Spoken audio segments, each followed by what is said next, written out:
행복한 사람들의 얘기가 있는 스토리 월십 행복 토크 여신 여러분을 진심으로 환영합니다.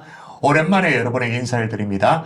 여러분의 해피메이커라고 자부하는 김종원 목사입니다. 반갑습니다.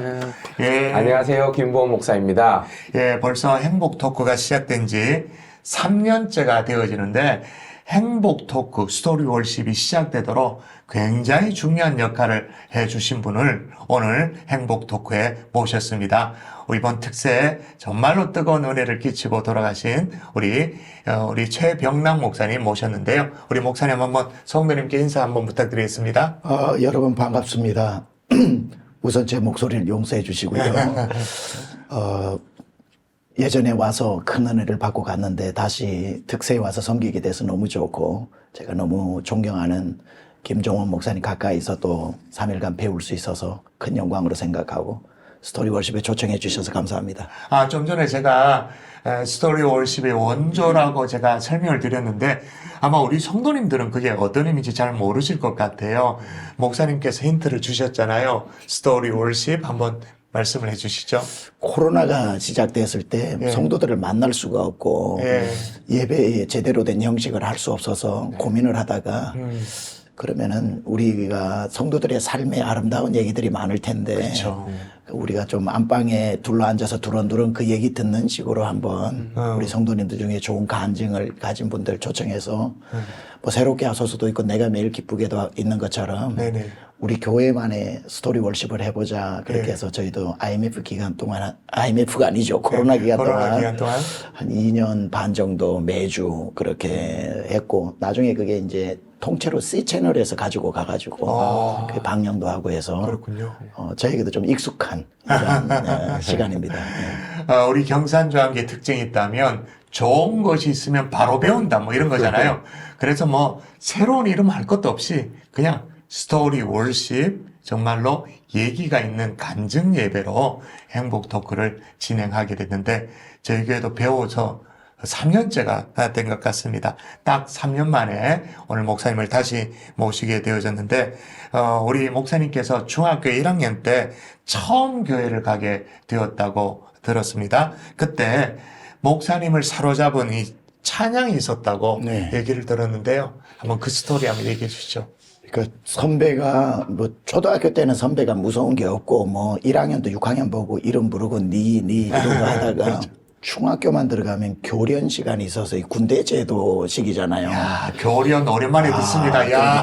그러니까 교련 출신이시잖아요. 그러니까 친하게 지냈던 그냥 동네 형인데 갑자기 굉장히 어려운 사람이 되어가지고 교회를 열심히 다녔는데 그 형이 야, 너 다음 주부터 토요일 저녁 중고등부 예배 있는데 교회 나와 그러는데 거부를 못 하겠더라고요. 그게 불복종을 못 하겠더라고요.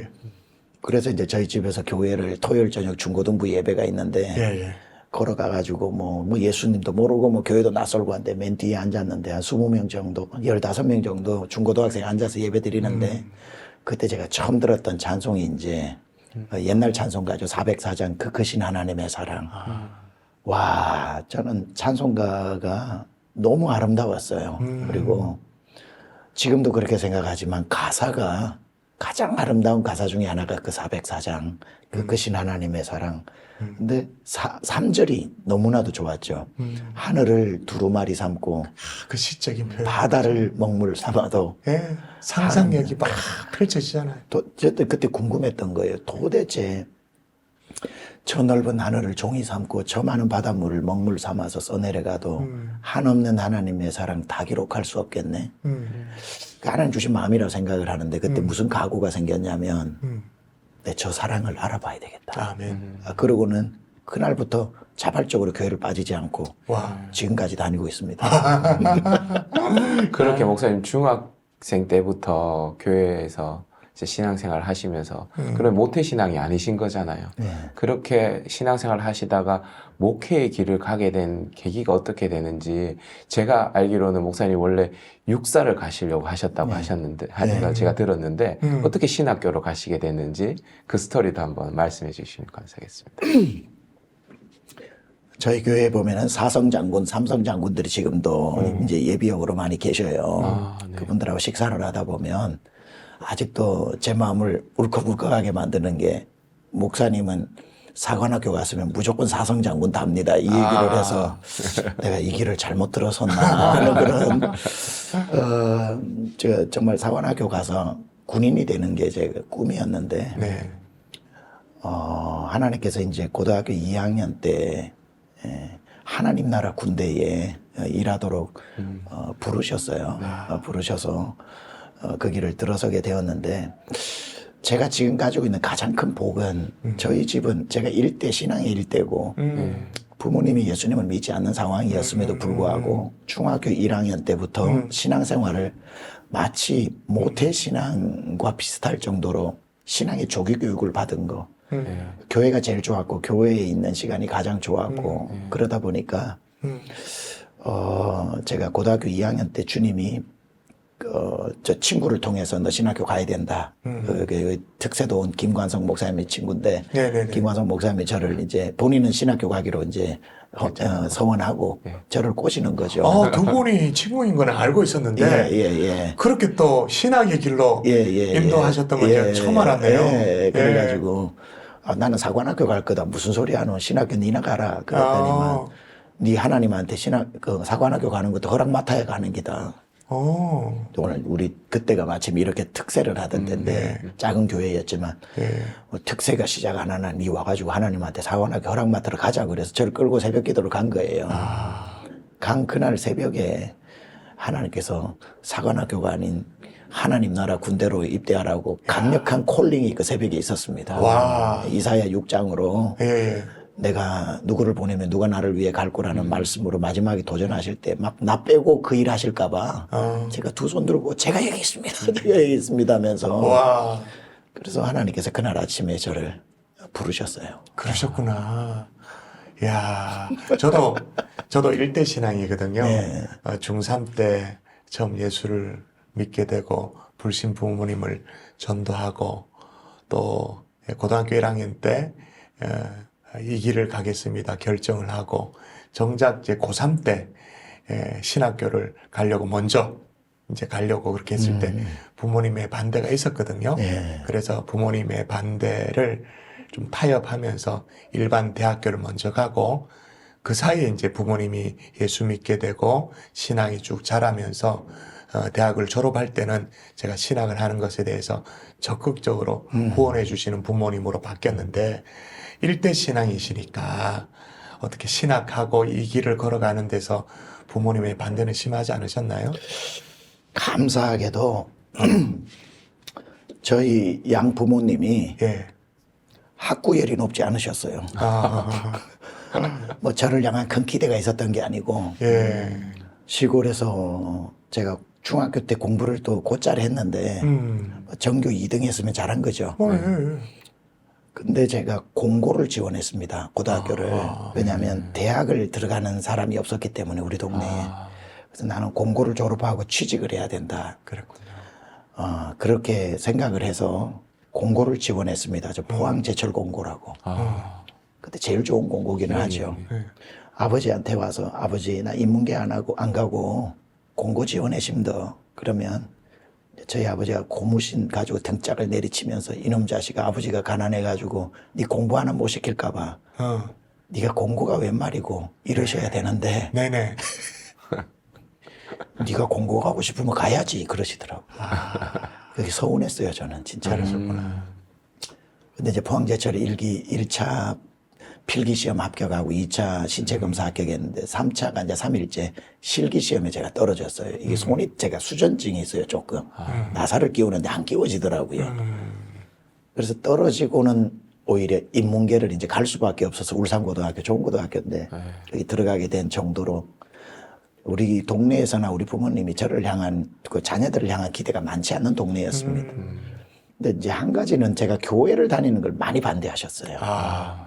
우리 집은 예수 믿는 사람이 없는데 네가 들어와가지고 예수 믿고 이게 뭐하냐 교회 갔다 오면 뭐 문 걸어 잠궈버리고 못 가게 하고 예수 믿는 핍박은 많았는데 그러니까 사관학교 가는 걸 또 너무 좋아하셨어요. 이유는 한 가지 학비가 안 든다는 거.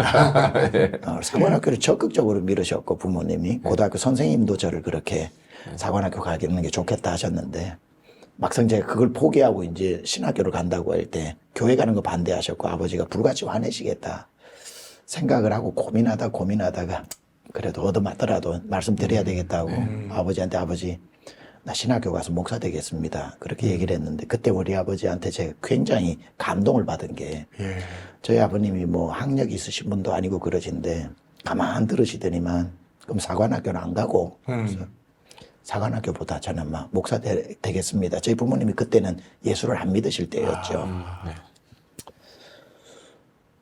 그래 병나가 라가 이렇게 부르죠. 마지막 절 라가. 아버지는 부모는 자식을 키우는 책임이 있지. 이거 해라 저거 해라. 그렇게 명령할 권한은 없다. 아버지가 키워줬고 네가 그 길 가면 가야지. 가라. 그건 아버지가 가라 가지 마라 할 일이 아니다. 그러고 생각해보니 공고가 한 것도 그런 뜻이었던 것 같기도 해요. 네. 공고에 대해서 허락하셨을 때도. 그러면서 아버지가 뭐라 그랬냐면 그래도 아버지가 섭섭다. 그래서 아버지 술 좋아하는 거 알지? 술 한 잔 마시고 니한테 이놈 자식 가라는 사관학교는 안 가고 무슨 목사하고 술김에 소리 지르면 우리 아버지 술 채가지고 저렇구나 생각해라. 니 갈 길 가라. 그렇게 허락해 아유, 주셨어요. 멋지다. 지금 생각해보면 예. 그만한 멋진 아버지가 없는 것 같아요. 그럼요. 예, 그래서 가게 됐습니다. 야. 그렇게 목사님 신학교 들어가셔가지고 그 IMF 시절에 또 결혼한 지 3주 만에 유학기를 또 이제 떠나셨다고 제가 들었는데 가셔서 엄청 또 고생을 했다고 제가 들었어요. 그래서 목사님 그 스토리도 한번 말씀해 주시면 감사하겠습니다. 실제 가서 예기치 않게 고생했던 것보다는 가기 전부터 이 고생길이 열렸다는 게 네.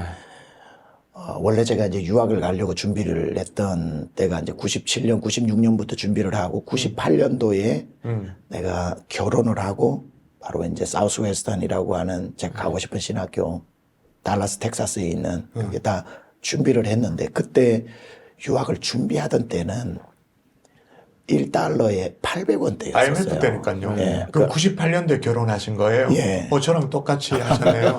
와. 좋은 때에 어려울 때 결혼하셨네요. 예, 그러니까 뭐. 그래서 제가 유학을 준비할 때는 1불에 800원이면은 뭐 한국 돈 만약에 1,000만 원, 2,000만 원 결혼 자금만 모아도 뭐 여기 전세 안 얻고 뭐 신혼 뭐 기구 안 사고 하면은 저희 집사람 1,000만 원, 저 1,000만 원 모으면 2만 5천 불 되겠다. 그러면은 가가지고 되겠다. 다 계획을 했는데 네네. 막상 이제 결혼 날짜 잡고 미국 들어가는 날짜가 되면서 IMF가 터지니까 제가 환전을 할 때 1,780원인가요? 그렇죠. 그렇죠. 1,000원이 올라버린 거예요. 1,000원이. 그렇죠. 배가 돼버린.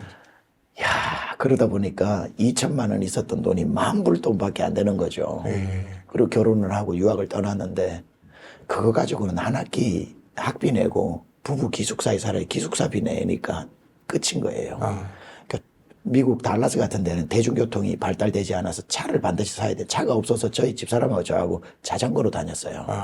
예. 자전거 2대로 다니다 보니까 저희 부부한테 붙여진 별명이 빈폴 부부라고 그래서 빈폴 빈폴. 빈폴. 네, 빈폴 부부라 그랬는데 그러면서 다행히도 미국 정부에서 IMF 국가가 우리 한국뿐이 아니라 아시아 5개국이라 태국, 대만 이런 식으로 해서 IMF 나라에서 온 유학생들은 100불짜리만 내고 지원을 하면 나라에서 work permit이라 그래서 노동 허가증을 줍니다. 그랬었죠. 맞아요. 그때. 그게 아니면은 유학생은 캠퍼스 안에서만 아르바이트를 주 40시간 미만으로 해야 되는데 그거 있으면은 오프 캠퍼스라고 그래서 밖에서도 합법적으로 일할 수가 있어요.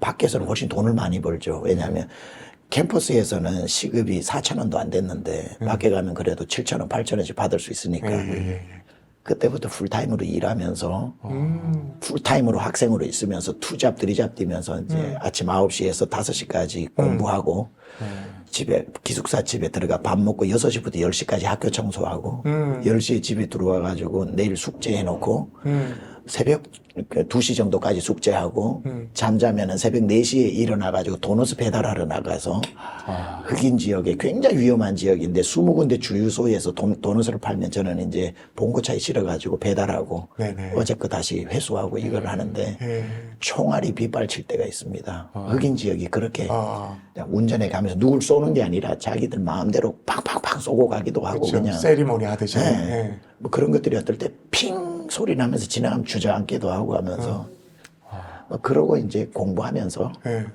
뭐 고생인 줄도 모르고 미국에서 서바이벌 한다는 것만 해도 행복하고 감사해가지고 했긴 했는데 그러면 유학 시절에 많이 부른 노래가 서울의 달이라고 얘기하는데 그건 무슨 얘기신가요? 그거는 이제 제가 사우스웨스턴 졸업을 하면서 저는 한국으로 돌아오려고 이제 공부를 다 마치고 PhD까지. 근데 PhD는 그냥 이제 MD를 마칠 때 하나님이 교회를 개척하게 하셨어요. 교회를 개척할 때 작은 10몇 명의 교회, 제가 섬기던 교회가 담임 목사님이 떠나면서 전도사가 저 혼자밖에 없어서 할 수 없이 제가 이제 소위 말하면 발목 잡힌 거죠. 예. 그래서 목사 안수를 급하게 받고 교회를 개척하게 됐습니다. 교단에서 인수인계 받으면 안 되고 개척을 하라고 그래가지고 그렇게 하다 보니까 억지로 끌려가지고 목회를 시작하니까 재미가 없어요. 그리고 성도들이 조그마한 서운한 말을 해도 내가 이런 데 목회하려고 유학까지 왔나, 내 수준이 얼마나 높은데 이렇게 이런 성도하고 있나 교만했던 거죠.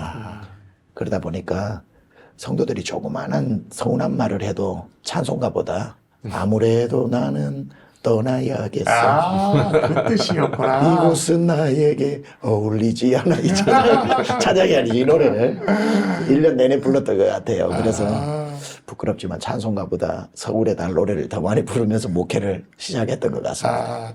그럼 유학 스토리와 또 처음 이제 목회를 시작하게 된 스토리는 그렇습니다만은 그 전에 사모님 만난 얘기, 만나자마자 이제 유학길을 떠났다 그랬는데 7번이나 차이셨다면서요? 예. 야, 거의 기록인데. 거의 기록이죠. 7.8기. 예, 야, 이 뭐, 이제 군대를 제대하고 복학을 했습니다. 복학을 했는데, 저희 집이 뭐 장로님 집안, 목사님 집안이 아니다 보니까, 제가 어디 전도사로 간다고 해도 그 교회 장로님이 자기 따님을 뭐 배우자로 주거나 이러지 않을 것 같아가지고 3학년, 4학년 졸업 전에 나는 무조건 내 배우자를 신학교에서 찾아야 된다. 그러지 않으면 나는 장가도 못 간다 이 생각 때문에 제가 그때 이제 남자 기숙사에 있고 여자 기숙사가 같이 나란히 있었는데 침례신학대학교 남자 기숙사 400명, 여자 기숙사 300명 이렇게 이제 살고 있었는데 제가 경건부장이라는 걸 했어요. 그건 새벽 예배 깨우고 새벽 예배 이제 그거 뭐 담당자 짜고 빵꾸 났을 때 설교하고 이런 데인데 그 어느 날 이제 쭉 700명이 강당을 향해 새벽에 내려갑니다. 근데 그 300명의 자매들 중에 이런 생각이 드는 거예요. 이 중에 내 배우자가 있다. 나는 우리 부모님이 기도 안 해주니까 나는 내 사모감으로 기도 제일 많이 하는 사람을 무조건 내 배우자라고 얼굴 안 보고 따라간다. 그리고는 그날 이제 새벽 예배를 마치면서 강당에서 제일 오랫동안 남아 기도하는 자매를 나는 따라다니겠다. 그래서 이제 그날 새벽 예배 마치고 그 강당이 2,000석인데 700명의 학생들이 있는데 2층에 올라가 팔짱 끼고 내려다 봤죠. 누가 제일 오랫동안 하나. 다 일어나서 갈 사람 가고 떠날 사람 떠났는데 자매 하나가 맨 앞줄에서 한 2-3번째 앉아가지고 2시간 이상을 기도하는 거예요. 새벽에 그렇게 뭐 하는 사람이 없는 게 수업도 가야 되고 그렇죠. 세면도 해야 되고 그런데 그래서 저 사람이다. 그리고는 이제 한 2시간 후에 일어나서 가길래 2층에서 뛰어내려가가지고 그래서 이제 뒤에 따라갔죠. 따라가는데 요즘 말로 하면 스토커로 월말을 따라갔죠. 이게 이제 강당에서 기숙사까지가 7분 거리인데 그 이제 중앙도서관 계단을 지나가지고 가거든요. 이제 문제가 생긴 게 뭐냐면 남자 기숙사, 여자 기숙사의 불문율이 뭐냐면 어떤 경우에도 새벽에 남자 형제들은 자매에게 얼굴을 보거나 말을 걸면 안 된다. 왜냐하면 서로 놀란다. 눈썹이 있었던 자매가 새벽에 눈썹이 없고 입술이 있었던 자매가 입술이 없고 하니까 그래서 자매들도 전부 나병 환자들처럼 후드티를 입고 내려가는데 이 자매가 걸어가는데 이거 얼굴을 확인해야 따라다닐 수가 있잖아요 앞으로. 난처하더라고요. 한 2-3m 뒤에서 따라가는데 이게 하나님이 역사를 하셔가지고 그 도서관 계단으로 올라가다가 이 자매가 수첩을 떨어뜨린 거예요. 그 타이밍에 그 타이밍에. 얼굴을 확인했네. 지금 생각하면 수첩을 던진 것 같아. 근데 빨리 가서 수첩을 주면서 얼굴을 딱 확인했죠. 네네. 그러고는 보니까 기도 제목이 쭉 적혀 있더라고요. 기도하는 자매가 맞다. 오늘만 제일 오래 기도한 게 아니겠구나. 아, 그리고는 이제 그 자매를 제가 따라다니기 시작을 해가지고 예. 몇 개월을 이제 서로 릴레이션십도 빌드업 해야 되고 그렇죠, 뭐 호감도 사야 되니까 그렇죠. 막 하다가 어느 타이밍이 됐을 때 내가 마음이 있다 사귀었으면 좋겠다니까 그 자매는 전혀 저에 대한 생각이 없더라고요. 네. 그리고 본인은 배우자를 위해서 기도하는 중이라서 이렇게 얘기하면 부담스럽다. 그러면서 제가 한 3개월 그 주기로 계속 사귀자고 이야기를 했는데도 점점 더 멀어지는 거예요. 와. 이러면 나는 얼굴조차도 안 볼 거다. 여자 기숙사 임원이었는데 임원끼리 만나기도 해야 되는데 그래서 하여튼 그래도 포기하지 않고 7번 7.8개 아닙니까? 네네. 7번까지도 그렇게 했는데 그 자매가 나중에는 내가 싫어서라기보다는 확신히 기도하는데 하나님 안 주셨으니까 나중에 이제 7번 제가 하고는 포기를 했어요. 예. 포기를 한 시점에 방학이 되어서 춘천에 가 있는데 그 자매가 춘천이 고향이라서 갑자기 제가 보고 싶더래요. 오, 그게 응답이네. 응답이죠. 예. 그래서 급속도로 사귀게 되었고 연애하고 나중에 그런 IMF 때 결혼해서 미국 가서 지금까지 27년 동안 살고 있습니다. 와. 자, 이 시간 이 방송을 듣는 모든 자매 형제들이요. 장가를 가기를 원한다면, 시집을 가기를 원한다면, 지금 특세 주간이니까, 기도 나오셔서 가장 오래 기도할 수 있기를 바랍니다. 확실합니까? 보는 사람이 있으면, 그죠?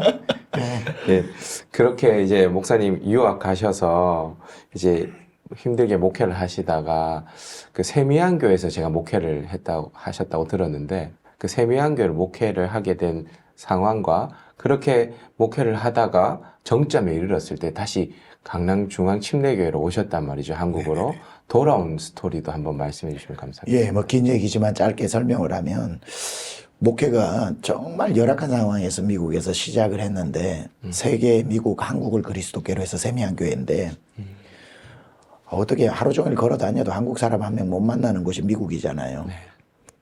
근데 교회가 굉장히 많이 부흥을 했습니다. 하나님께서 몇 번의 계기가 제 마음에 개인적으로 철들고 다시 하는 하나님의 내적인 훈련을 통하고 나니까 그 그릇에 맞는 또 영혼들을 보내주시고 해서 제 능력이나 제 실력에 비교도 안 될 정도로 교회가 커졌어요. 네.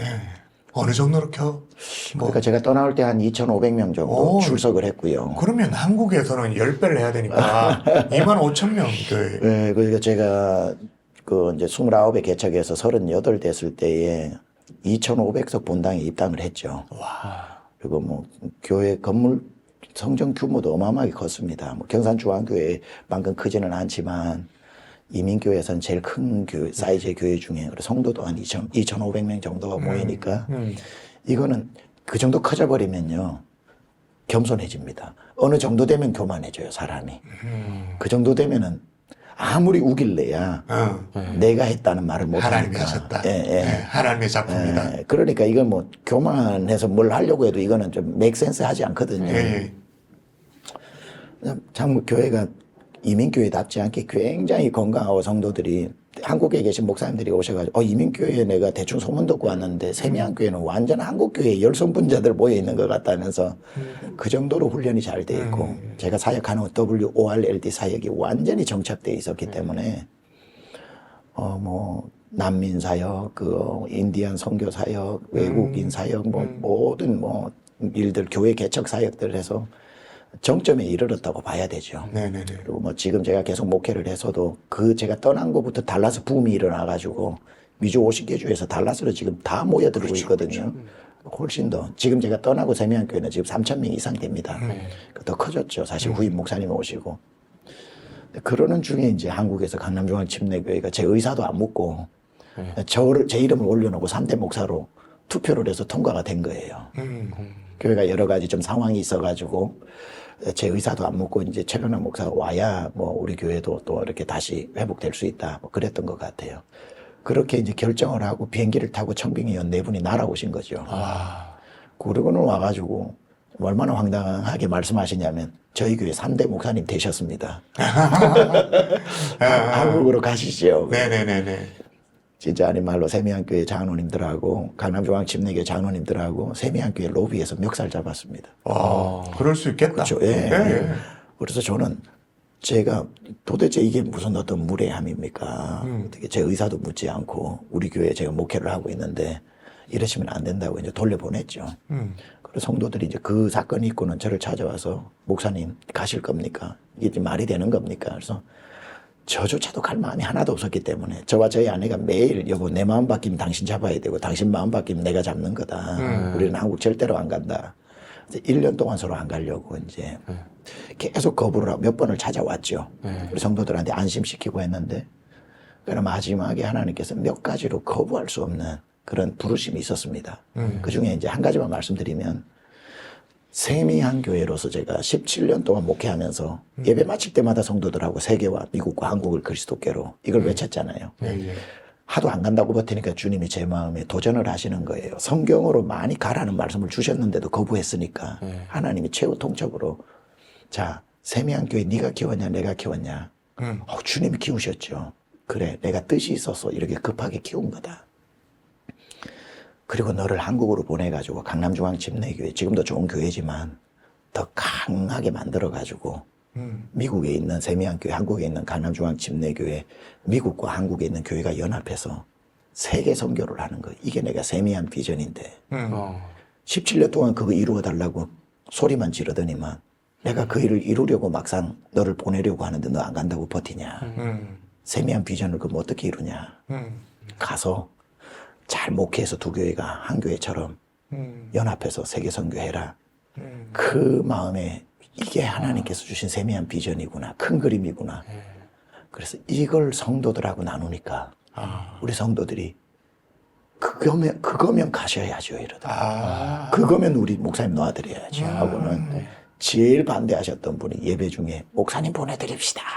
이렇게 해서 일사천리로 성도 마음이 모아져서 서운해서 교회 떠나는 사람 없고 파송 예배 때 한 1,700명이 와서 파송 예배 해주시고 그리고 한국으로 와가지고 이 비전 월드 비전 그대로 우리 교회 설명을 하고 그 해의 6월 달에 형제 협약식을 맺어가지고 지금도 같이 선교도 같이 하고 교회 개척도 같이 하고 지금 한 교회처럼 사역하고 있습니다. 와 진짜 세미한이 됐네요. 네. 그러면 두 교회가 함께하는 네. 목회 로드맵이 있을 것 같아요. 네. 그것도 잠깐 소개해 주시면. 그 제가 미국에서 개척해서 했던 게 5년 동안 하는 1년에 하나씩 월시핑 철치 예배하는 교회, 오이코스 철치 목장교회, 리칭아웃 철치 나누는 교회, 라이프 기빙 철치 선교하는 교회, 디사이플링 철치, 그래서 월드. 제자 훈련, 예, WRLD, 예루살렘 교회가 했던 예배, 예루살렘 교회가 했던 소그룹, 예루살렘 교회가 그 예루살렘에 있는 모든 사람들을 구제해서 핍절한 사람이 없었던 거. 라이프 기빙 예루살렘 교회가 하루에 3,000명씩 5,000명씩 구원했던 거. 디사이플링 구경꾼이 아닌 제자의 수가 심히 더 많아지는 이걸 재현하는 거거든요. 네네네. 5년 지나면 다시 월시핑으로 돌아오고 이걸 제가 미국에서 세 바퀴를 돌고 이제 왔는데 10명이 2,500명 됐잖아요. 그래서 오자마자 나는 이 월드 사역 우리 강중침에서 해야 된다. 네네네. 그러니까 성도님들도 너무 좋아하셔가지고 네. 지금도 두 교회는 표가 똑같아요. 네. 다 월시핑 같이 하고 오이코스 같이 하고 예. 연합할 때 사역 같이 하고 그런 그렇구나. 식으로 하니까 지금 뭐 한 교회처럼 지금 모든 비전을 공유하고 있는 거죠. 와. 야, 오늘 시간만 더 있으면 계속 우리 목사님 스토리를 가정사 얘기, 사역 얘기, 비하인드 스토리가 굉장히 많이 있을 것 같은데 또 좀 줄여야 될 시간이 됐습니다. 이제 마지막 스토리 월십 행복 토크의 마지막 공식 질문인데 목사님에게 있어서 행복이란? 목사님 그 질문을 받고 보니까 제가 좋아하는 하덕규 목사님이 됐지만 시인이죠. 옛날에 시인과 천장에 풍경이라고 하는 노래가 있는데 네. 세상 풍경 중에서 제일 아름다운 풍경 모든 것들이 제자리로 돌아오는 풍경 이게 있어요. 네. 그러니까 우리가 태어났을 때에 사람이 언제 제일 행복해질 수 있는가 했을 때에 하나님의 자녀로 돌아오는 게 제일 행복하잖아요. 아멘. 모든 것이 제자리로 돌아오고 하나님을 떠난 사람이 하나님께 돌아오는 거.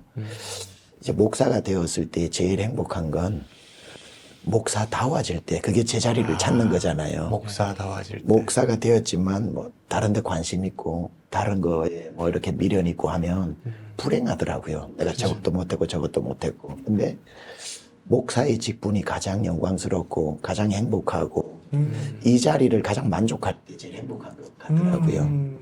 그러니까 사람이 성도들이 제일 행복할 때는 자기가 하나님 각자 몫으로 주신 사명의 자리로 그 자리에 서 있을 때 그분들이 제일 행복하잖아요. 아멘. 그래서 저에게서 행복이란 하나님이 부르신 목사의 자리에서 목사다운 삶을 살고 있는 저를 문득 발견했을 때 그게 가장 행복한 것 같습니다. 와, 하나님이 불러주신 사명의 자리로 돌아가는 것, 각자의 자리를 지키는 것이 행복이라고 우리 마무리를 해 주셨습니다. 오늘 강남중앙침례교회 최병남 목사님과 얘기를 나눴는데요. 나눈 얘기를 통해서 느끼는 바가 많고 또 생각되는 것들이 많이 있는 것 같습니다. 지금 특세 중인데 내일부터는 또 박신일 목사님 모시고 특세가 계속될 텐데 우리 성도님들 더 하나님의 은혜에 집중하는 그런 시간이 되면 참 좋겠습니다. 이제 마지막으로 인사를 나눌 텐데요. 제가 주 안에서라고 말하면 행복하세요 이렇게 손 내밀고 흔들어 주시면 됩니다. 주 안에서 행복하세요.